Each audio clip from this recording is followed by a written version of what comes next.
Welcome back to the Daughters of the Moon podcast. We're grateful that you can join us for another week. We sure are. And today we are lucky. We have Rima Bonario. Rima's decades-long personal journey of discovering her feminine superpowers, embracing her self-sovereignty, and coming to deeply love and fully inhabit her body informs her work with her students. Her passion is helping women create and live a life they love by cutting through energetic clutter, dissolving emotional baggage, and forming wildly fulfilling habits of attention. Rima holds a doctorate in transformation psychology and has studied with master teachers in shamanic shadow work, body-based energy work, sacred sexuality, and tantra, and the sacred art of anointing. She is the creator of the Bloom Fine Egyptian oils, and she loves initiating women into the use of these high vibration oils and the ancient practice of self-anointing. She lives in Las Vegas, Nevada with her family and enjoys the sunshine and desert mountains that surround her home. So welcome. We're very happy to have you on. Thank you so much, Kim and Barb, too. I'm delighted to be here with both of you. So can you tell us, that sounds very exciting to me, and I love the oils and things like that. So I'm really excited to dig in and find out all of this. So can you tell us about your journey and how you got to be doing all these wonderful things? Well, it's kind of a meandering journey. I think the first time that I kind of woke up into an idea that there has to be some other life than the prescribed life I was being handed in my family of origin was when I was probably in my late 20s, and I realized that I had married a guy that really landed me inside of my parents' marriage. And I was like not wanting that. I could feel that I was sort of dying slowly. And I had to step out of that relationship. And, having grown up Catholic, that was just a really not an easy decision. And I think anytime we're asking ourselves whether or not a relationship is right for us, that's not an easy decision. And then, stepping out of that, I ended up in my 30s going through a whole re-education of Rima kind of period where I had to come to understand how to do relationships differently. And not be as codependent inside of those relationships. And I went on to remarry and have a very busy, successful life doing work with 2, 3, then 4 different businesses, raising a daughter. And then I sort of went to the other end of the spectrum where I just went from being kind of the good girl to being the superwoman. And it didn't eventually, you hit a certain age and these kinds of unsustainable habits of living and working catch up, and I hit a wall, pretty significant wall. And then I had to learn a whole new way of being. And that was sort of how I found myself inside of women's embodiment circles, and had discovered by then the work, like a relationship to the feminine divine, to the goddess, which had never been anything that I was aware of in my early years. Had a very patriarchal idea of God, of course, having grown up Catholic. And so my work to this point really had been trying to operate inside of that old paradigm. And then I just kind of got blown out of the water with that, and a whole new body of work came my way. And once I discovered, idea of working with the sacred feminine, it radically changed my life. And then it began to change my work. And so for the last 8 years, I've been teaching and practicing sacred embodiment practices and sacred feminine sovereignty, and doing sacred travel journeys. And so that's just sort of become the fullness of my life now, working with women in that way. Well, that's beautiful. Working with women today is amazing, because there's so many women that are reaching out now, looking for another source of spirituality. And so that's great that you're doing that. Perfect. Yeah, I love it. And it's nice to see when we embody that feminine and then we empower the women around us. And I think by you doing these circles and teaching people how to let go of all these things that are not useful in their life anymore really does empower people, because I think we get so held down by all these things that we allow to clutter up our energy field. That's so true. Yeah, I absolutely. I think we were trained very often from a young age to perform to what others expected of us, and you know, how to be satisfying to other people rather than think about how to create a satisfying life for ourselves. And very often the women who work with me they've sort of crossed that maybe age 40 mark, somewhere around there, and so they're starting to see, wait a minute here, it can't just be all about me giving myself away over and over and over again. And by the time we get to 50, it's kind of like, all right, it's my time, it's my turn. And you know, we don't even have to wait long. That's how younger moms, or even women who are birthing their life in the world through their careers, that we don't have to wait until we're sort of finished with mothering energy in order to bring in the power of the queen. A lot of us have been around women's spiritual studies for a while, so we're familiar with the triple goddess, or the sort of the maiden mother crone idea that was founded on sort of the 3 phases of the moon. But in actuality, the moon has 4 phases, and you know, waxing, waning, full, and dark or new. And we've been missing the 4th archetype of queen, who usually sits between mother and crone. And what I find is a lot of women, you know, we think, okay, we're going to jump into crone, but we can't actually embody the fullness of the crone wisdom if we haven't first really deeply held and power of the queen, which sits between mother and crone. And that idea of really tapping into our power, our sacred feminine sovereignty, and our way of being in service that includes ourselves. You know, mothering is actually a very masculine act. There's so much output, and the queen is so powerful because she is a master receiver. She can't do her job unless she's fully resourced. And this is part of how I help women turn the tables on the old messaging that we've had about how important it is to just give until we give out. Rather, it's about creating a practice of incredible, luscious self-care, beyond self-care. Really, it's a kind of giving ourselves to ourselves so that we fill up and overflow, and then what we give to others comes from a state of luscious overflow rather than depletion. And it's just better for everybody that way. That makes sense, because for me, it always felt weird just to go from the mother to the crone. It's like, it did feel like it's like there's something missing there. There's more room in there, to another step before you get to that, the wisdom and the be able to settle, and not settle, but you know what I mean. So what are some of the ways that you deal with this queen stage then of life, and embodying people to bring out that in themselves? Well, first, I help women sort of go on a journey. I have written a book called The 7 Queendoms, a soul map for embodying sacred feminine sovereignty. And in that book, I share my story on the front end of it. And then I take them through a journey through 7 different queendoms.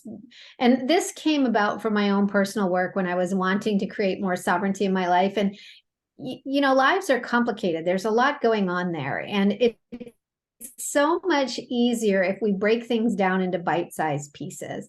So I came up with these different domains of sovereignty. I was looking at mental sovereignty, physical sovereignty, emotional sovereignty, spiritual sovereignty, energetic sovereignty. And then I realized that, oh, this is a little short here. I need to bring in let me see which one I'm thinking sexual sovereignty, which is very, very important. And then there was this whole area of sovereignty around our work in the world or our medicine in the world. And so I call that our Dharma sovereignty. And as I was working with this and doing my other studies, I saw, oh my gosh, these are like different queendoms that I have. And I can pay attention to areas where there's some that I'm doing really, really well in, and there's others that I'm really not doing well in at all. And eventually I saw that they aligned with the learnings that I was receiving on the chakra system. And then I discovered there were oils that could be used to help heal tears, rips, and other kinds of wounds that we get inside of our chakra system. And there were entire sets of gifts versus challenges associated with each of the queens, and a whole body of wisdom emerged from that. And then I began to teach this to other women. And after I had had a few rounds of doing that and with my friends and like really close people who were close to me in my life, I got enough feedback that said, you have to do something bigger with this. This is really, really powerful. And so now I'm in my 5th year of teaching what I call Queen's Court, which is an annual program that women can sign up for. And we spend 12 months together in deep sisterhood, moving through each of these 7 queens and really digging into what's going on in these areas of sovereignty. What kind of blocks do we have? What do we need in order to move into greater liberation? And it's all body-based. And that was such a huge awareness for me. I had been doing shadow work for a long time. I had a lot of mental clarity. I had already had my doctorate in transformational psychology, but I began to understand that all the thinking in the world, all the understanding in the world wasn't going to change me at depth as long as my animal body and my nervous system was still trapped in these old ways of relating. So I had to study and learn from other powerful women who were on the path of embodiment to learn how to use these tools and structures and practices to help my animal body settle so that my conscious intention was actually what was coming out of my mouth rather than something that that was like an old thing that would just jump out in a place or a moment of fear, frustration, or shame, or what have you. So that's the primary way that I do that work with women who are ready to make a really permanent and lasting change in their lives. Wow. So would you do that in places where women go to get refuge as well, to help them to find their way?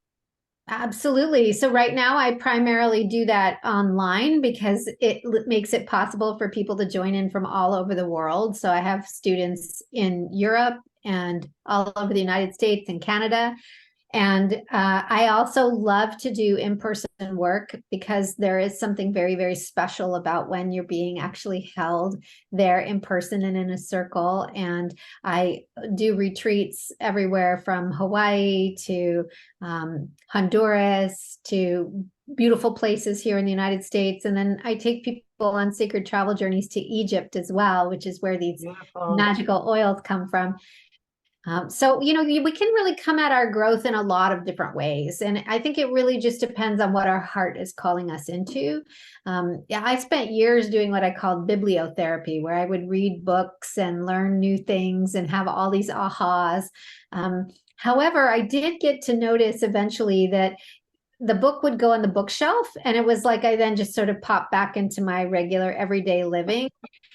Without an actual extended period of time working with a guide or a teacher or in a circle. I just highly recommend for all women, if you have not sat in a sister circle, find a sister circle to sit in. I don't care whose it is. It will supercharge your journey because it's gonna bring up stuff, around what it's like to be with women. If you have old patterns of thought or you've had negative experiences that women aren't safe, all that will come up to be healed. Conversely, if you've had the experience, no, the women are the safe people in my life, then you'll have a really beautiful, exquisite environment to work on your issues that are in other areas of life.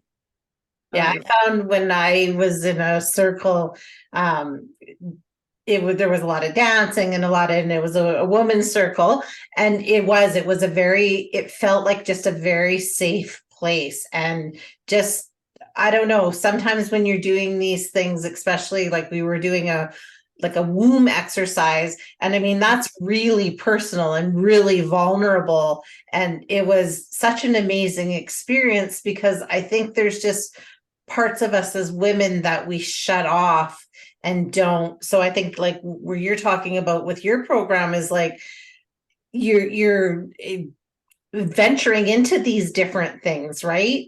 And seeing where you're lacking and where that map is that you need to go down and find your way. That's true. Yeah, I found mine going in a circle, they called a turtle circle with the indigenous, and it was beautiful because it sent me into another place I'd never been before, and it helped me on my journey as well, particularly touching in with my indigenous background. So it's been really, yeah, women's circles are beautiful. Yeah, I think that's what you talked about there, about how when we get in community, how it can really become super potent, super powerful. And when we start to do the womb work, this is some of the most important work we do. It is so helpful to have other women so that near and involved, because then we all share our experiences. We're all so different. And when you hear, oh, someone else also didn't feel anything, or someone else also felt a lot, and or someone else was also in tears, like those kinds of things help us feel less weird, about our own experiences. And we have, as a Western culture in particular, we have gotten so deeply disconnected from the power of our wombs that our culture is no longer a life affirming culture. It's really focused on death and avoiding death. This is, I think, the cause of why we have so much war, because we aren't focused on what brings greater life. And our role as women, we have greater access to this life force energy because we carry the womb of life within us, that it's really an opportunity for us to be in leadership. We don't have to go run for office, although we can, and that's wonderful. We don't have to run out and stop the war by throwing ourselves in front of the bullets. Really, all we need to do in the numbers that are needed is find our own power generation station, life force energy generation station, our second chakra, our womb, and really like turn on and become juicy and alive as women. And as we do that, it changes the field that we're all living in. That's true.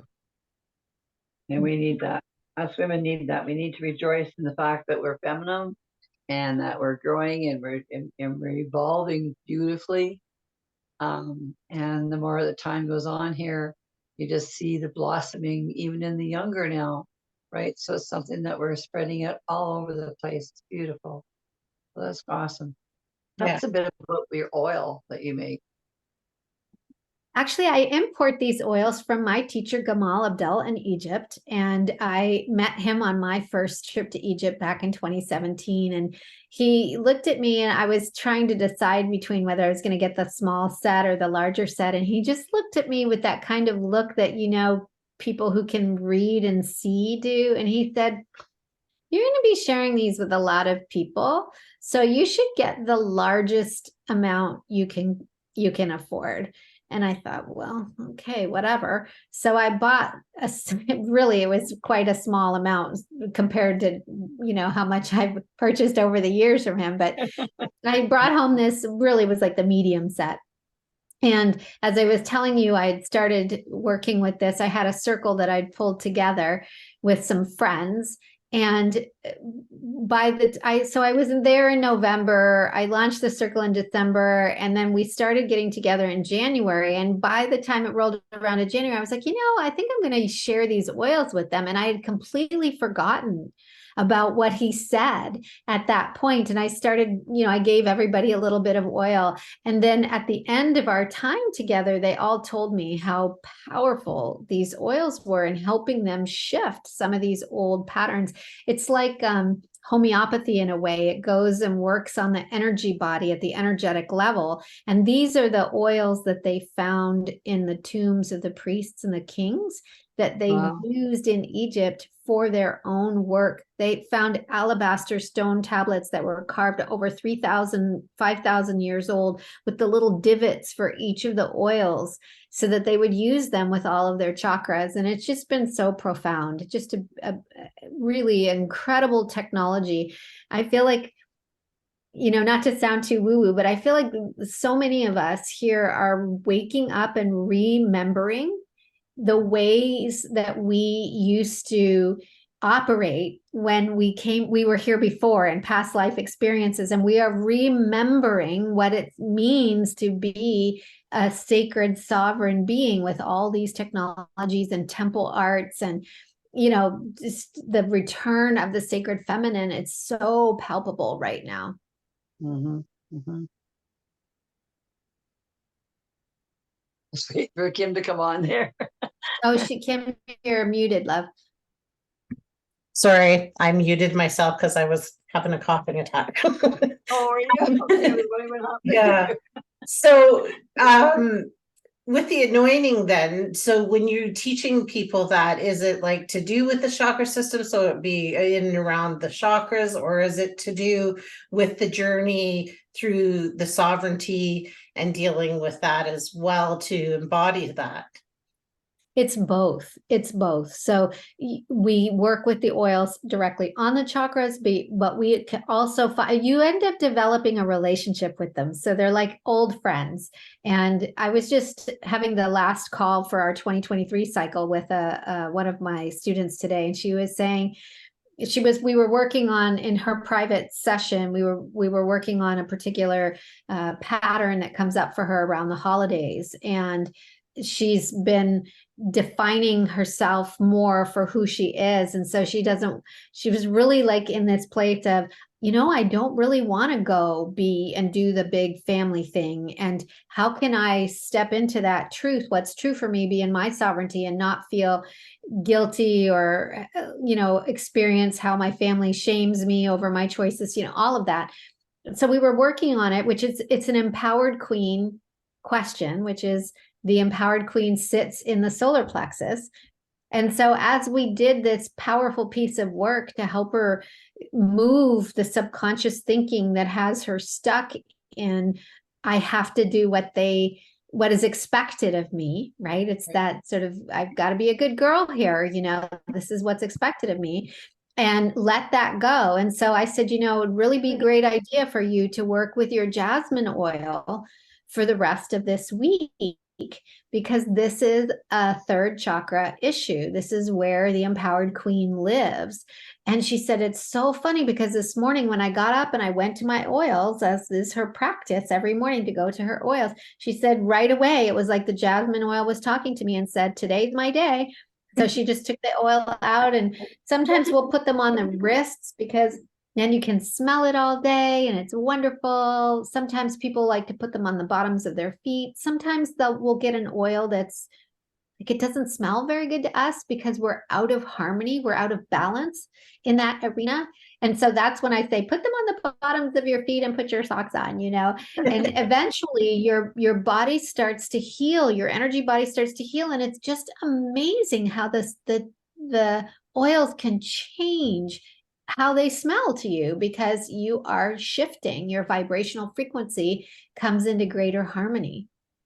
And that makes sense because I know over the years has been like, I love oils and I know over the years that there's been some that it's not really that fond of, and everybody be like, oh, this is a great smell. I'm like, I don't get it. And I've shifted now to some of those. There are still some that I don't resonate with, and I just think either they're not meant for me, or I don't know. Maybe it depends, right? Because there's so many out there that. Yes. And it might also be that you actually have enough of that energy naturally in your system. Okay. And so any more of that might be a bit of an overload. So it really just depends on that, you know, everybody is so personal. Right. Mhm. So anybody can tap into this then. Like anybody can tap into these superpowers and living this life like through the guiding. Like in your book, do you guide people through that they could kind of do it on their own if they wanted to? Yeah, absolutely. The book is almost part workbook in that way. It has really great questions for people to answer. It has lots of exercises that you can do to really bring out your own experience of each of these queens and your 7 queendoms. There's a lot of powerful information there. There are energy practices as well as recommendations on oils. You don't have to purchase them from me. You can purchase them on my website if you like. But that's not a requirement, certainly. And I, you know, a lot of people really enjoy the book and come back to it over and over again when they have a moment where they think, okay, I'm getting ready to go on a job interview, say, for example. So let me go read the Empowered Queen chapter again and really get myself sitting in the feeling of my empowered queen. Or an issue is coming up around using my voice. I need to set some boundaries. Actually, setting boundaries is in the Empowered Queen as well. But maybe I want to express myself. I want to really give myself permission to be more of who I truly am. And so they'll go look at the Expressive Queen, which is, she sits here in the throat. So I could name all the queens for you because this is quite fun. So Yeah. we have a Divine Queen, and the Divine Queen, her area is she oversees spiritual sovereignty. And so she really helps us focus on being very in conscious choice about how we connect with the divine, so that we can see if our upbringing, and if we grew up religious, or maybe we didn't grow up without any spirituality at all, or we were spiritual but not religious, and however it was, we get to actually take some time to think about, what did I take on? What beliefs or ideas did I take on as a child that are no longer serving me, that I want to let go of? And which ones do I want to amplify? So the Divine Queen helps us with that. And if that's all working very well, then we can move into the Visionary Queen, and she oversees our mental processes and helps us decide if we are clear in our thinking, and if we have too much. Like the challenge she helps us oversee is illusion. So sometimes we get a little bit tied up in how things look, and it's not really how it is. It just sort of looks a certain way from the outside. And so she helps us clear all that up. Then we move into the Expressive Queen, and she's all about our medicine work in the world, our dharma. Like, what are our gifts to give? She represents the archetypal energy of the artist. So it's really about making your life as art, so that your way of being in the world is your own master creation.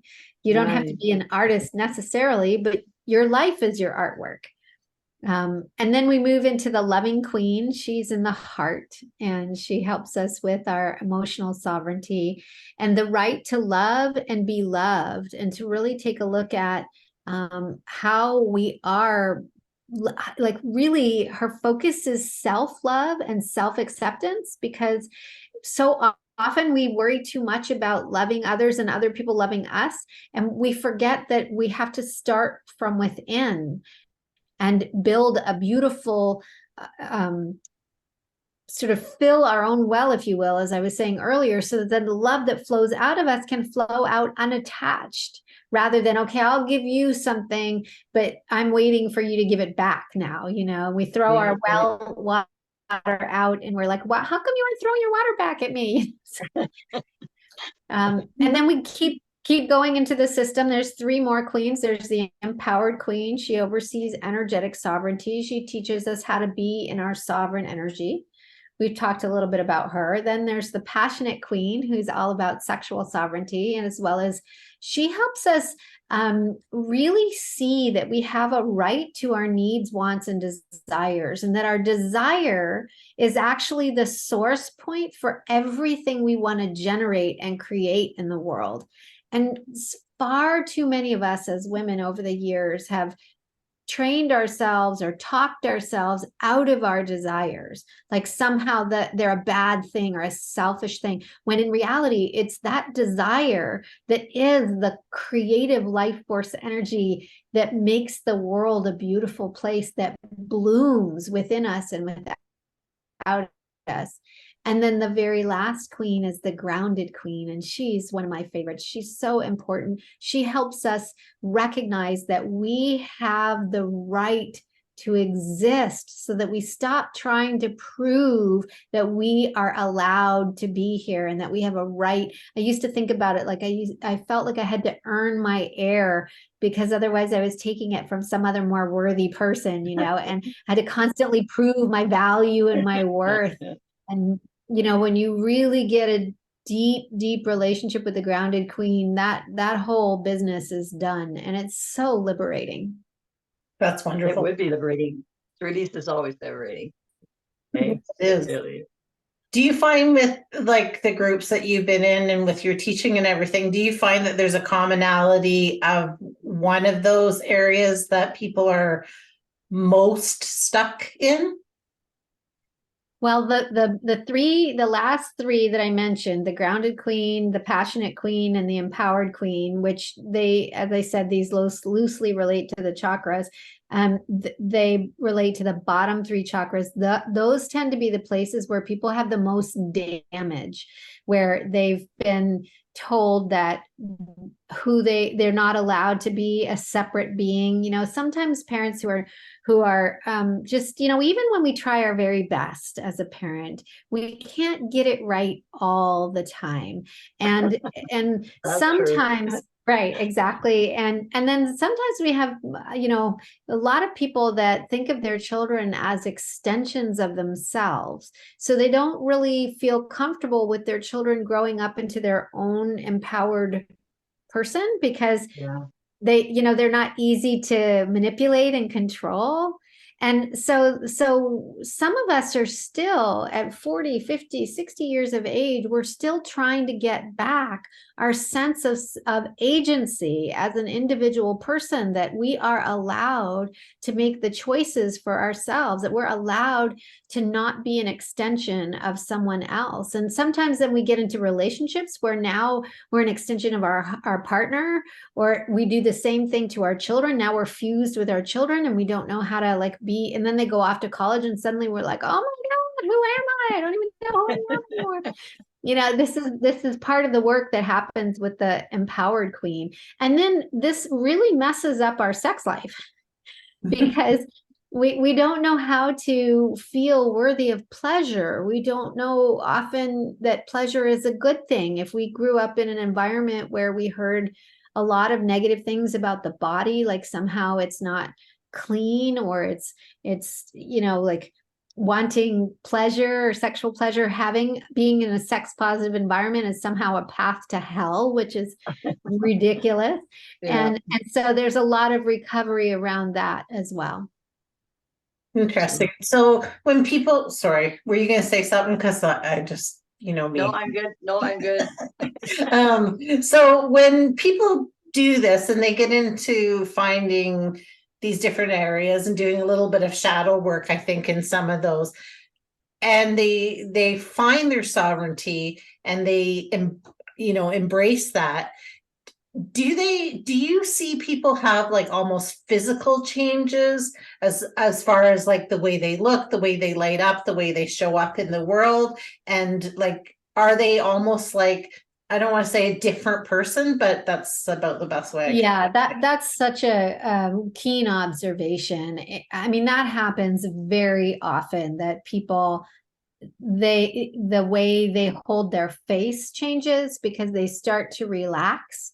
and your face just starts to look very different sometimes people's body shape change because they've been perhaps holding on a particular body shape as a type of protection mechanism, and as that falls away, or maybe they had some kind of block around movement because of something from their childhood, and we shift that through the shadow work, and then they learn to really embrace something they used to love or something new.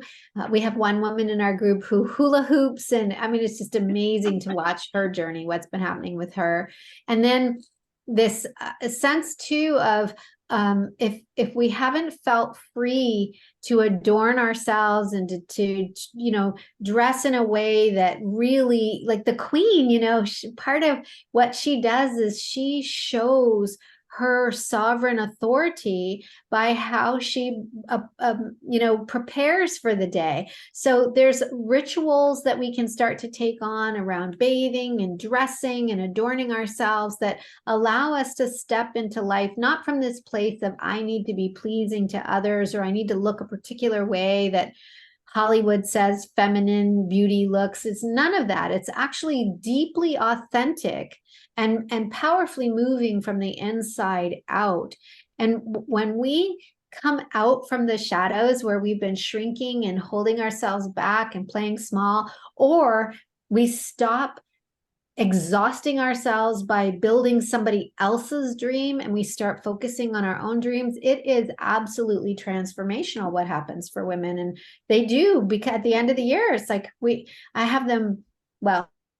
have everybody write letters to themselves at the beginning of the year, and this group is just now, I'm sure, forgotten about it. And such a fun surprise in December when this letter shows up and you have right there in your hands the proof of the woman that you were 12 months ago and who you are today. It's so fulfilling. Yeah, no kidding. That's beautiful. Good for you. Yeah, that's really amazing. And I think, it's interesting because a couple of things that you said and I'm listening to this Audible book right now, and it's talking about paradigm shifting. And so it's talking about repeating and repeating and reading things over and over again. So when you said that was interesting because it kind of just jumped out at me, because I was like, yeah, you need to keep practicing these things and making them a ritual, and making, even to how you stir your coffee, how you show up in the world to get through these things and change and navigate your life in a better way. I think not better, yeah. more authentic. That's really about the invitation into presence, into being in the present moment. And ritual and ceremony are two of the most profound and powerful ways that we can do that, where we can step away from the busyness of life and really tend to the deeper spiritual needs that we have. And, I just think the current system we live under, that we're at the diminishing returns for the system we've been in.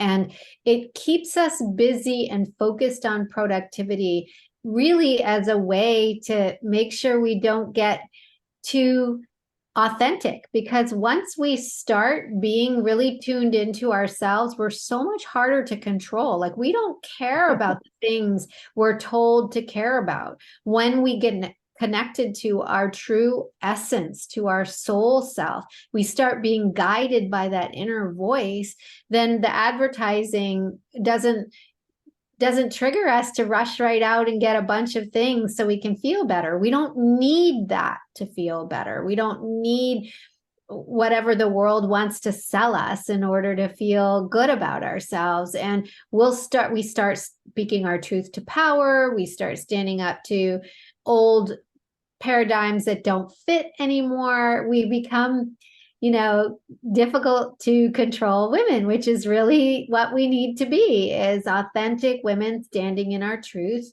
and aware and deeply connected to the truth of who we are. Mm-hmm. Yeah, absolutely.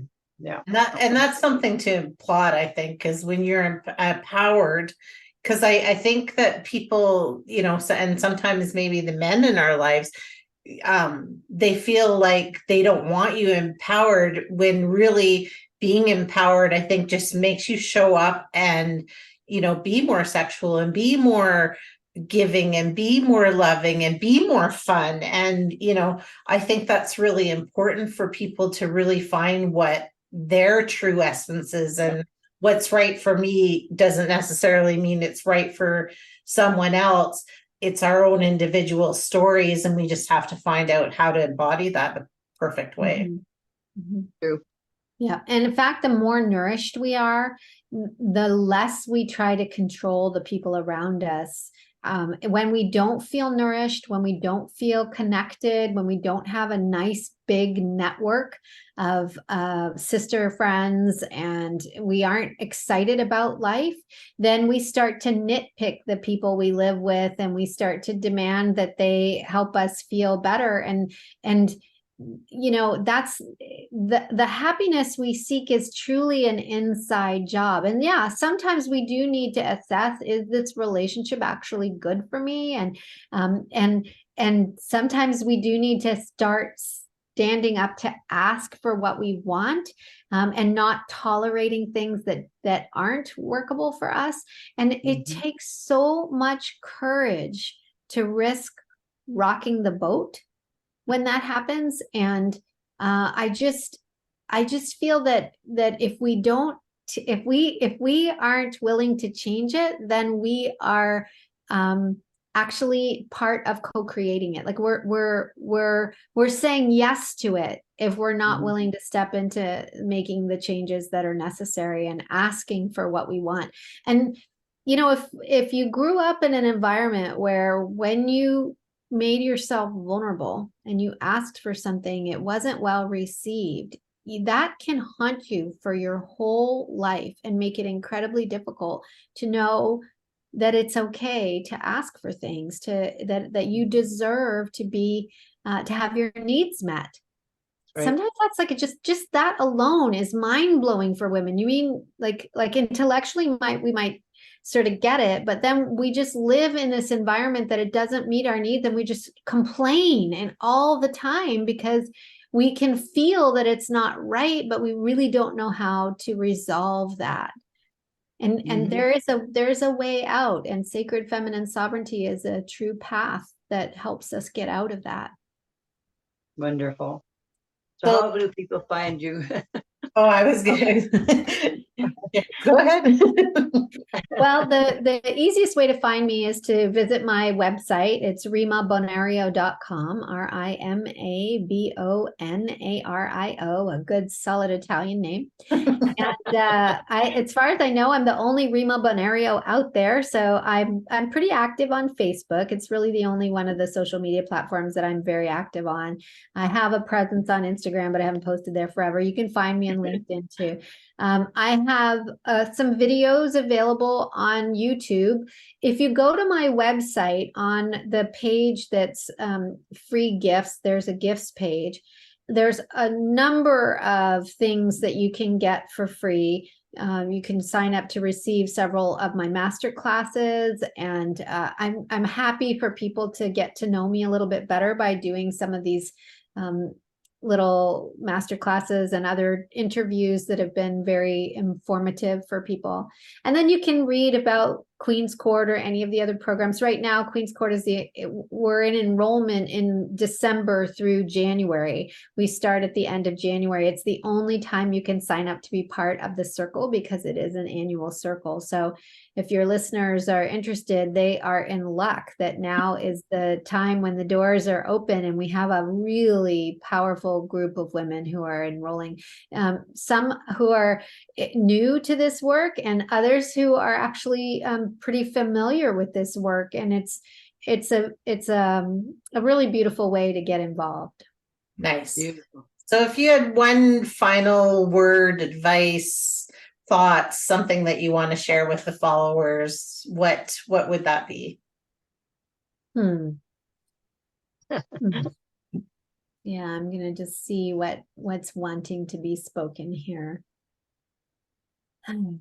I think the main thing that I would offer is for anyone who hasn't given themselves permission to really feel comfortable in their own skin, to really move into a place of deep knowing that they are held and cared for, and that life isn't meant to be drudgery. Life is meant to be a delight. Life is meant to be something that uplifts us. And that's not to say that we won't have challenging times, but it gets to be easy in the sense that we can live from and move from ease. And what I find that most of us do, and this has certainly been something that's been part of my journey, is that I spent so long trying to get ease by creating things in my life externally, like thinking if I made more money, I would feel ease. If I got the right person in my life, I would feel ease. If I got rid of certain people in my life, I would feel ease. And all of that was elusive. It really didn't matter, because every time I would get one of those things accomplished, there was always something else, until I learned that ease is a state of being that I can achieve right now inside my own body by being in a deep relationship with my body. And once I embody ease, then I get to live from ease every day, regardless of how others are showing up or what challenge comes my way. And what I've discovered is that when I'm operating from that energy, incredible miracles are part of my everyday experience. Things flood into my life, unexpected boons, incredible shifts, things bounce out that need to go, that don't belong anymore. Sometimes they have my fingernail marks on them because I'm like, no. But then always in the end, I'm like, yes, it was time for that to go. That's what I would say. I would say to your listeners, if there's something in your life that's misaligned, that is not working for you, give yourself permission to seek and know that it can get easier, that ease is your birthright, and that happens from the inside out. Perfect. I love that. Thank you very much. Appreciate that. And it's been an honor to have you on with us. And I love it. There was a lot of really great information that I think people will be able to get into. So we'd love to have you back sometime, but thank you for sharing the space with us and being a guest. It's been my pleasure, and I look forward to hearing from anyone who found any of this interesting. If you've got questions for me, you can shoot me an email off the contact form on my website, and I'd be happy to get back with you. Beautiful. Thank you. Yeah. Thank you. Thank you so much. And everybody else, please join us next week. Yes, please.